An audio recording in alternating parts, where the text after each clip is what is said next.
Hello guys, मैं आपके लिए लेकर आया हूँ समांश भिन्न कैसे करते हैं। तो समांश भिन्न उसे कहते हैं जैसे कोई भिन्न दे रखी हो उसको, उसमें आपको क्या करना है कि उस भिन्न को समान बनाना है। समान भिन्न के बारे में बताता हूँ। जैसे आपको एक 3/5 है और एक 4/2 है।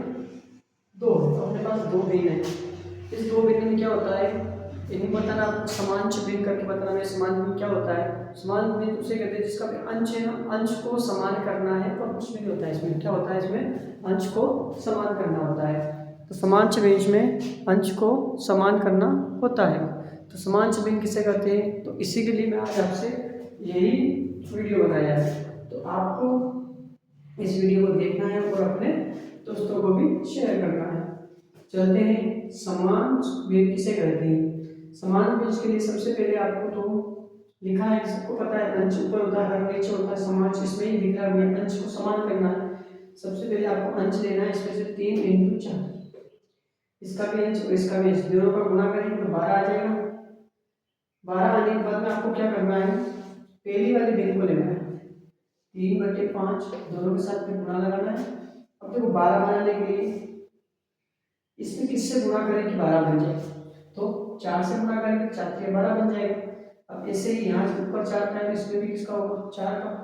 दोनों का गुणा किए 4 × 12 और 4 × 20। ऐसे दूसरे बिंदु को लेना है, 4/2 है। अब 4 में किससे गुणा करें कि 12 बन जाए? 3 × 4 = 12 होते हैं। 3 का ऊपर 3 से नीचे भी 3 से करना होगा, तो 12/3 × 6।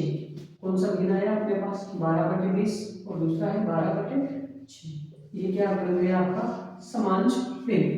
तो ये बन गया अपने समांश भिन्न। तो ऐसे 3 अंक का भी होता है, जैसे 3 भिन्न दे देंगे आपको, तो 3 भिन्न का भी आपको समांश भिन्न निकालना है। चलो अगले में बताऊंगा आपको।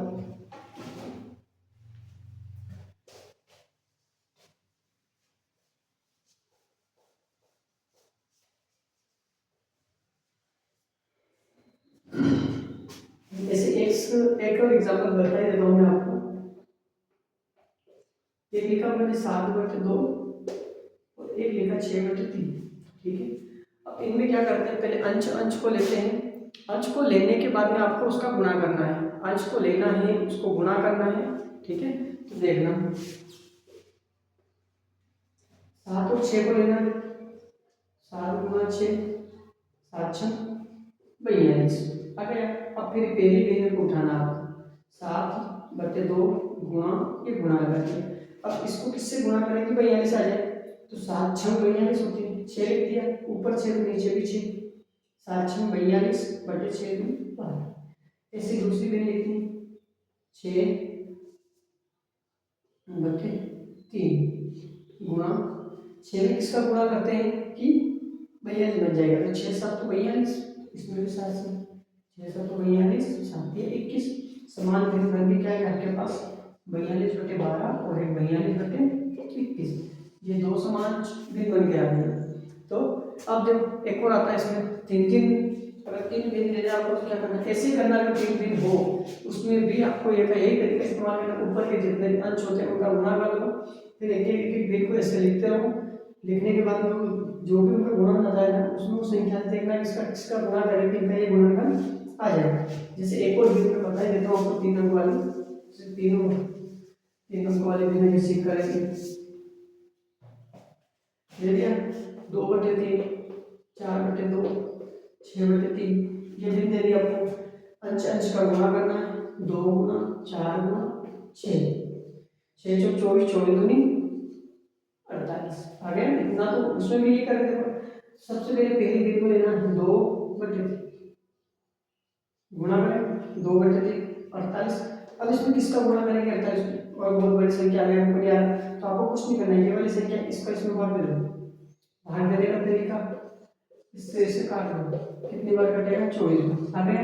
अब इसी को यार 24 कर दो। ठीक, अब 24 ऊपर है तो 24 नीचे भी होना चाहिए, तो 24 दूनी 48, फिर 24 और 48 24 दिया होता है।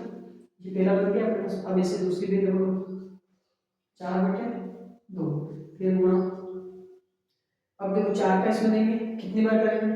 फिर ये 48 लिखे मैंने, इसमें 4 से भाग दिया, 4 एकम 4, 4 दूनी 8, 12 का ऊपर भी 12 से गुणा और नीचे भी 12 से गुणा, 12 चौक 48, 12 दूनी 24। ऐसे किसके गिनती करते हैं, ये लिखा मैंने 6/3 गुणा और ये गुणा, ठीक।